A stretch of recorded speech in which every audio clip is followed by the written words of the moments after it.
Olá, seja bem-vindo ao canal do Professor Dinar e vamos mais uma aula. Vamos continuar falando das angiospermas. A palavra angiosperma significa semente dentro do fruto, ou seja, o fruto que tem uma semente. A palavra angio significa o fruto e esperma, semente. Continuando falando aí, e as angiospermas faz parte aí do filo Antófita, né? Então, até 1990, as angiospermas eram classificadas apenas em monocotiledôneas e eudicotiledôneas. Mas, a partir de estudos genéticos, comparações, se tem as monocotiledôneas, as eudicotiledôneas, magnolidas e angiospermas basais, tá? Nesse quadro aqui, vocês podem observar que o grupo aí das monocotiledôneas e eudicotiledôneas, porque ainda não tem ainda um quadro assim, vamos dizer, montado com as características com as duas primeiras foram citadas. As monocotiledôneas, nós temos como exemplo o milho, o arroz, o trigo, a bananeira, cebolinha, cebola, capim, grama, cana-de-açúcar, alho, bambu, aveia, centeio, palmeiras, abacaxi, etc. Tá?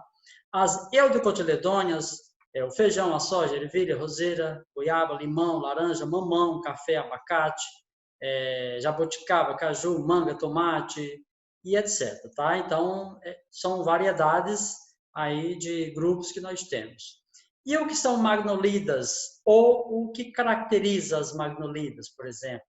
Elas têm flor grande, são robustas e bissexuais, mostrando as peças florais livres e arranjadas, tá?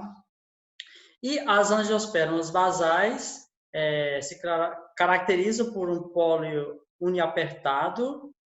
O que seria um pólio uniapertado? Que apresenta apenas uma abertura na vamos dizer assim, na parte exina, né? As monocotiledôneas e as eudicotiledôneas abrangem cerca de 97% das espécies existentes e cerca de 65 mil são monocotiledôneas e 165 mil são eudicotiledôneas, tá? Vamos fazer uma diferenciação do que são monocotiledôneas e eudicotiledôneas. Como podemos diferenciar esses dois grupos? Bom, nas monocotiledôneas nós vamos ter semente com um cotilédono, tá? Enquanto nas eudicotiledôneas são dois cotilédonos. A raiz nas monocotiledôneas são raiz fasciculada, nas eudicotiledôneas são uma raiz axial. A diferença, raiz fasciculada é que é em forma de um cabelo, por exemplo, tá? Espalhado de forma igual. Enquanto a raiz axial, ela tem uma raiz principal, tá? Com relação ao caule, as monocotiledôneas têm feixe vascular espalhado. Como vocês estão vendo esses pontos aqui, são feixes de vasos por onde passa seiva elaborada, seiva bruta elaborada, tá? Então, como podemos perceber aqui nas monocotiledôneas, esses feixes aqui estão espalhados por todo o caule, tá? Enquanto nas eudicotiledôneas, esses feixes estão organizados, tá? Eles estão fazendo essa organização aqui mais periférica, vamos dizer assim. A folha, nas monocotiledôneas, apresenta nervuras paralelas, tá? Como podem observar aqui que essa nervura aqui, ela tem essas, vamos dizer assim, essas nervuras paralelas, uma ao lado da outra, enquanto nas eudicotiledôneas, essas nervuras, elas estão diferente das nervuras ali paralelas, estão um pouco desorganizadas, tá? Partindo, assim, de uma principal, tá? A flor, nas monocotiledôneas,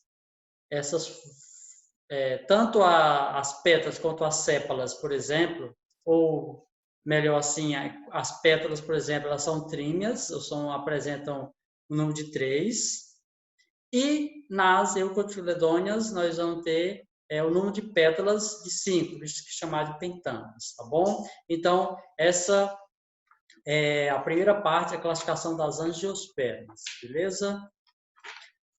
Vamos aprofundar um pouco na morfologia e tecido vegetal, tá, gente? O que seria uma embriogênese, tá? O nome ele já nos explica. É a primeira fase após a fertilização, ou seja, foi polinizado, fertilizou, e aí então já é a primeira parte aí é da embriogênese, formar o embriãozinho aí, tá? Por exemplo, o pé de feijão, tá? E caracteriza por divisões celulares, tá?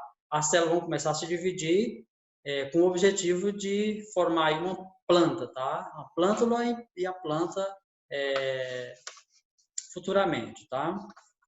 O meristema apical, eles são formados por células não especializadas. O que são células não especializadas? Essas células, elas ainda irão desenvolver outros galhos, por exemplo, outros tipos florais, outros tipos da parte da planta. Então, por isso que ainda não se especializou, ainda não definiu que parte será essa célula. A célula do meristema apical, elas vão dar origem aos tecidos primários, que elas estão presentes no caule e na raiz, tá? Então, aqui nós temos o meristema apical, essa região aqui tem o meristema apical, e na raiz também vai ter o meristema apical também. Esse meristema apical, ele vai dar origem ao meristema primário, vamos dizer assim, tá? O meristema primário é responsável pelo crescimento longitudinal da planta. Ou seja, se esse meristema apical ele está presente no ápice e no caule e na raiz, vamos dizer assim, então o objetivo é que a planta vá crescendo, tanto no sentido positivo quanto no sentido negativo. Quando se fala em sentido positivo, seria no sentido do sol, por exemplo. Sentido negativo, que a raiz vai se aprofundando, mas ela vai se estendendo, ela vai crescendo, tá? E o meristema secundário é responsável pelo crescimento em espessura, tá? A planta, ela vai, vamos dizer assim, ela vai acabar enlarguecendo, tornando um tronco espesso, tá? E nós vamos encontrar dois tipos de meristema secundário, que é o filogêneo e o câmbio, tá? O câmbio, ele tem origem no centro da raiz ou do caule, tá? Então, é nessa parte central que vai ficar o câmbio, tá? Já o filogêneo se localiza na parte periférica da raiz do caule, tá? Então fica mais na parte da periferia, mais nessa parte fora, tá? Então nós podemos perceber aqui, nesse número 3 aqui, a questão aí do meristema secundário. Como vai acontecer aí com o caule, ele vai se tornar mais espesso, tá? E com relação aos tecidos parenquimatosos, nós temos o parenquimatoso clorofiliano, que é responsável pela questão da clorofila, tá? Então, podemos dizer que ele está presente aí de forma abundante nas folhas, tá? Fazer todo o processo aí da clorofila, tá? E o parênquima de reserva. Parênquima de reserva, vamos dizer assim, nós vamos ter reserva para água, vamos ter reserva para o ar, e nós vamos dizer assim, além dessa reserva de água, ar, nós podemos ter outras reservas aí também, tá? E nós vamos ter também aqui os tecidos tegumentares, tá? Quais são esses tecidos tegumentares? Epiderme, né, que é a parte externa, e o tecido suberoso, tá? Aqui, com relação aos tecidos secretores, o que seria um tecido secretor? É aquele tecido que secreta substância produzida pelos seres vivos, no caso aqui as plantas, tá? Quais são esses tipos que nós temos? Nós temos os pelos glandulares, representado aqui pela figura 1, pelos glandulares. Nós temos os nectórios, representados pela figura 2, e nós temos os canais laticíferos, representado pela figura 3, tá? Então, aqui na figura 1, pelos glandulares. Esses pelos glandulares têm a função de fazer absorção de água e nutrientes, tá? Já os nectórios, representados pela figura 2, é uma bolsa secretora presente nas folhas, onde produz o néctar, tá? Como vocês podem observar aqui, essa imagem da figura 2, tá? Então, aqui nós temos os nectórios, que produzem o néctar, que é o açúcar, que vai atrair, vamos dizer, aí, alguns insetos, tá? E os canais laticíferos, nós temos aí, vamos dizer assim, são canais secretores que secretam uma substância. Substância pode ser secretada de forma interna ou externa, tá? É uma secreção.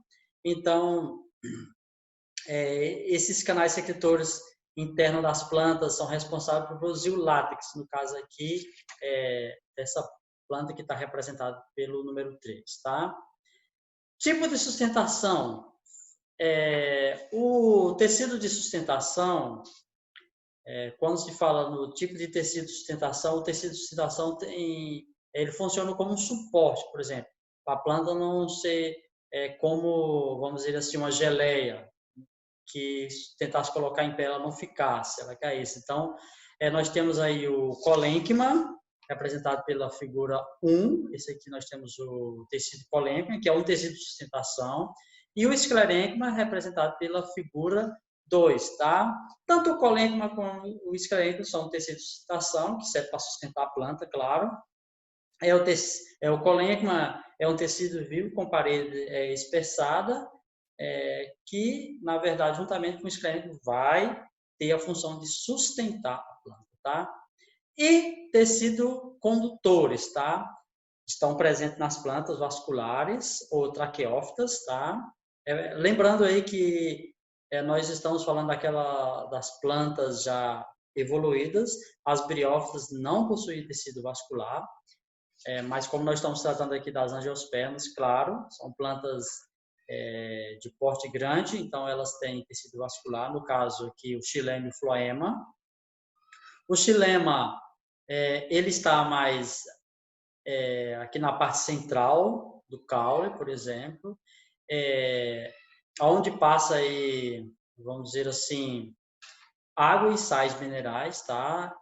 A substância inorgânica, desculpa. O que seria uma substância inorgânica? Aquela substância que não, vamos dizer assim, que não é composta por carbono, tá? Substância inorgânica, água e sais minerais, tá? Fica aqui nessa parte central, por onde vai passar esses vasos, a água e os sais minerais vão subir, eles vão em direção até a folha, por mecanismos aí, e quando chega na folha, vai ter todo o processo lá de fotossíntese, essa substância, ela vai se transformar, vai passar por ela uma transformação química, essa transformação química, aí, vamos dizer assim, nós vamos ter substância agora orgânica. Essa substância orgânica aí, ela precisa de retornar e se acumular em outras partes. Pode ser na folha, pode ser no fruto, pode ser no caule, mas pode ser também na raiz. Então, ela precisa de ter outro caminho, tá?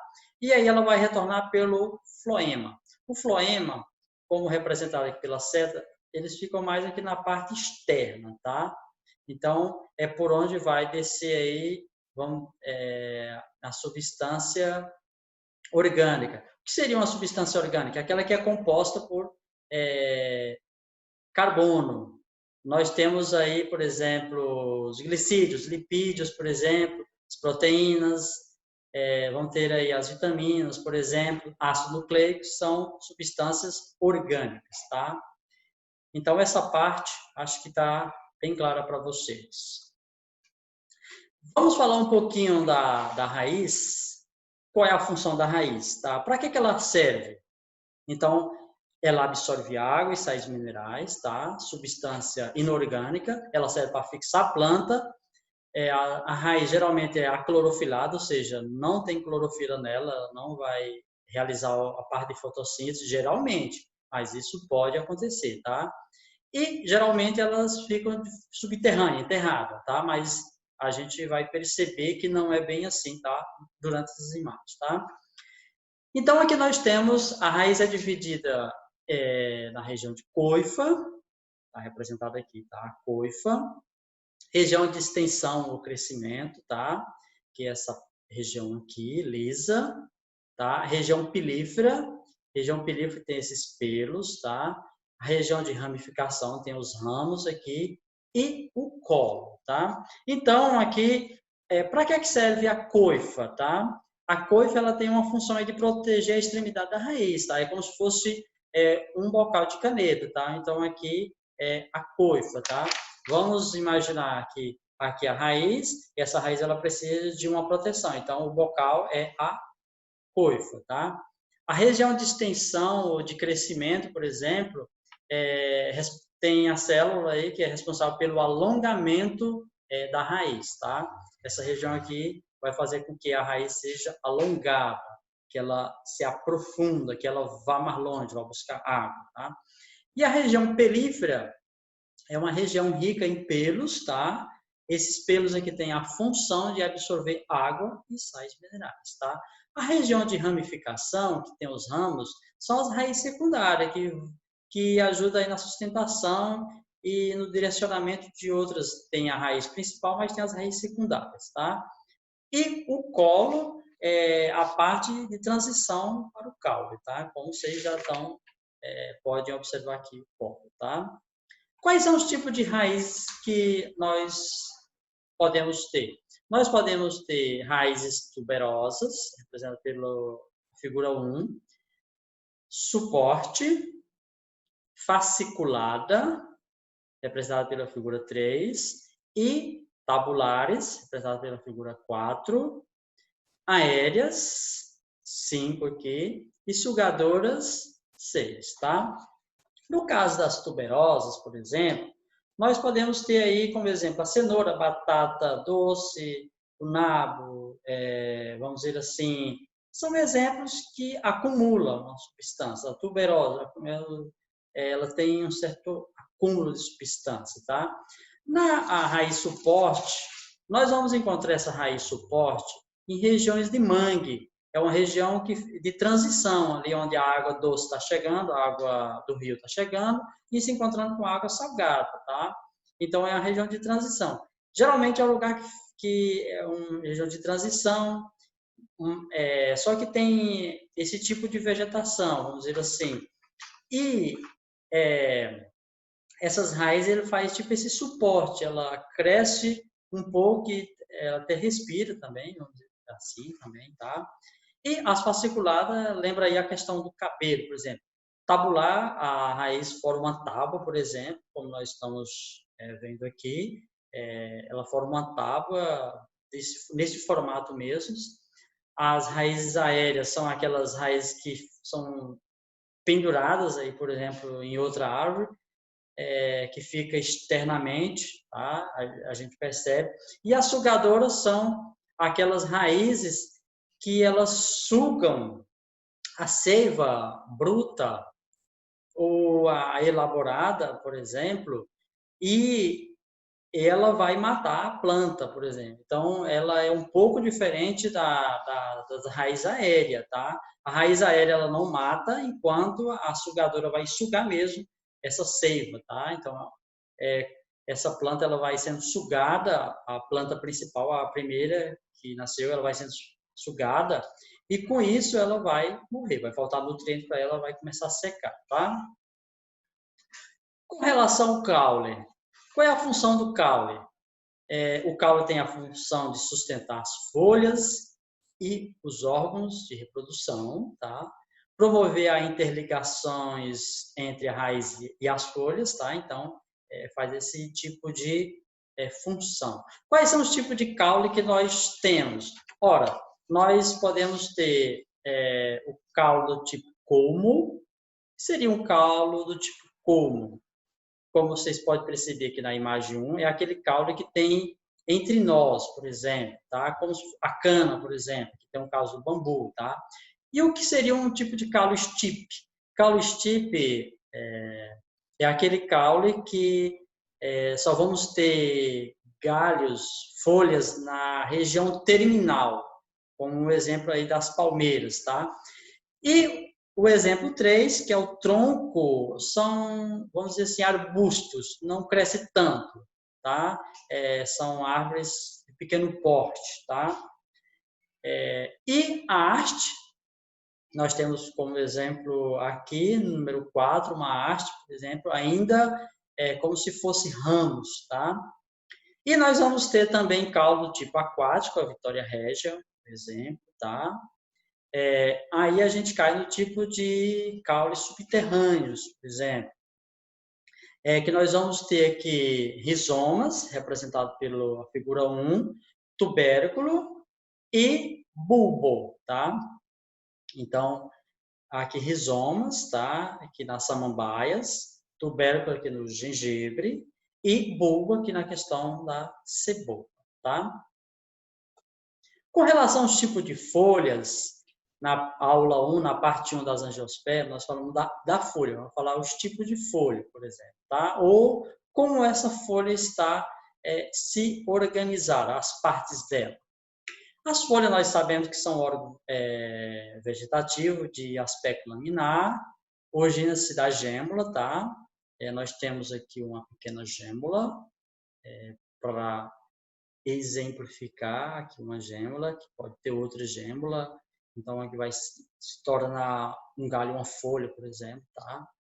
Na parte externa da folha, nós vamos ter o limbo, essa parte aqui da folha, tá?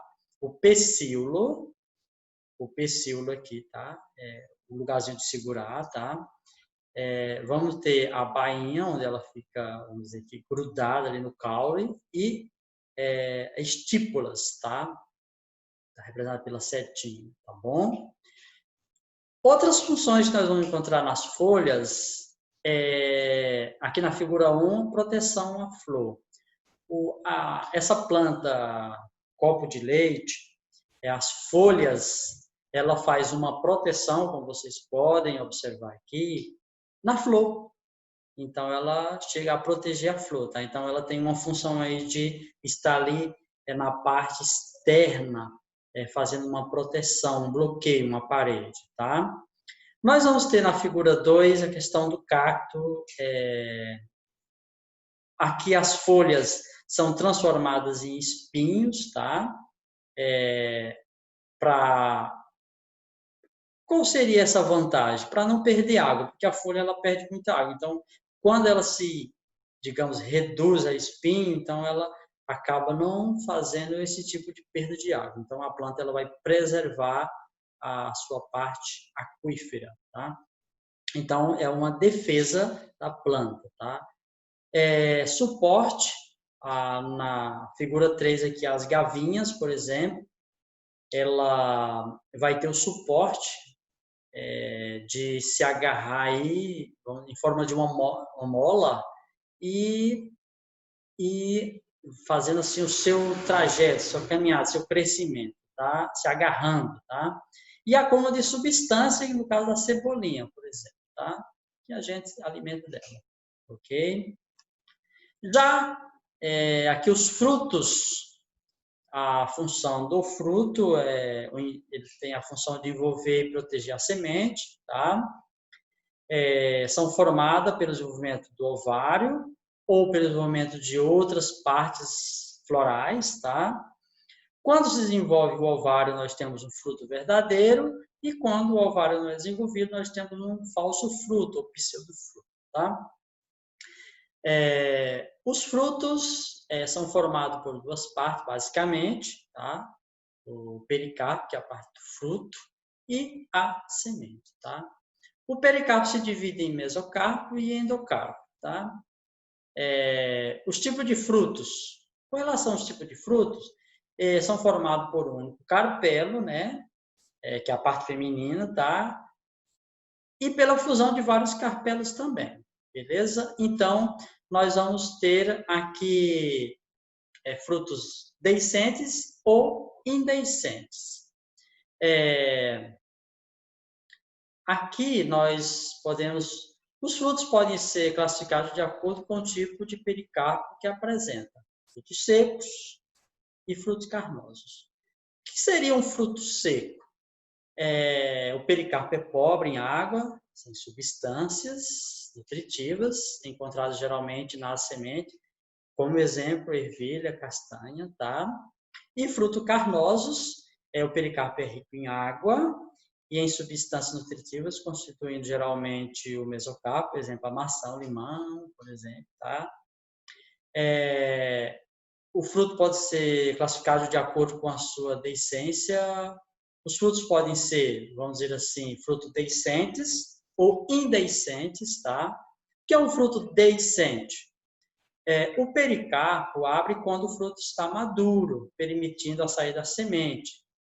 Ervilha, por exemplo, feijão. Secou, ele abriu e dispersa a semente. Já o fruto indeiscente, o pericarpo não abre. E com isso não permite a saída da semente. A laranja, por exemplo, ela pode secar, mas ela não vai abrir. A maçã também, tá? A maçã não é um fruto, é um falso fruto, né? Mas colocando aqui como exemplo, tá? Os frutos podem ser classificados de acordo com o número de semente que apresenta, uma ou mais sementes. Frutos monospéricos ou mono-uma espérico, uma semente, tá? Quando possui apenas uma semente, exemplo, pêssego, abacate, tá? E frutos polispéricos, poli, muito espérico, semente, ou seja, várias sementes. Temos como exemplo a laranja, o melão, o limão, tá?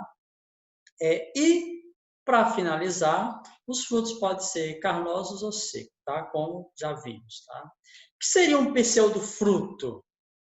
Pseudofruto, a palavra pseudo significa falso, ou seja, um falso fruto. Por que falso fruto? Porque ele não foi originado do ovário, tá? Ele foi originado ali da parte externa do ovário, tá?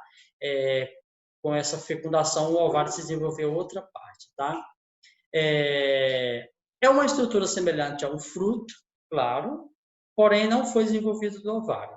Aqui nós temos como exemplo o abacaxi, o morango, o caju e a maçã, tá? O caju, quem é o fruto é a castanha, tá? Ele que foi desenvolvido do ovário. O caju, não, o caju foi desenvolvido da parte externa do ovário. Já que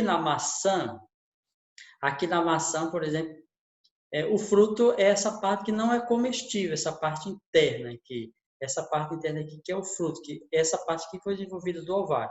Essa parte externa aqui que nós comemos, ela não foi desenvolvida do ovário, foi desenvolvida da parte externa. Então, por isso que é um falso fruto. E o abacaxi é uma reunião de flores, infrutescência, tá? São várias flores, tá? A casa do morango também, tá? Então, esses são os exemplos. Ok, galera? Então, essa aula fica por aqui. Aquele abraço, fique com Deus e até a próxima aula. Tchau.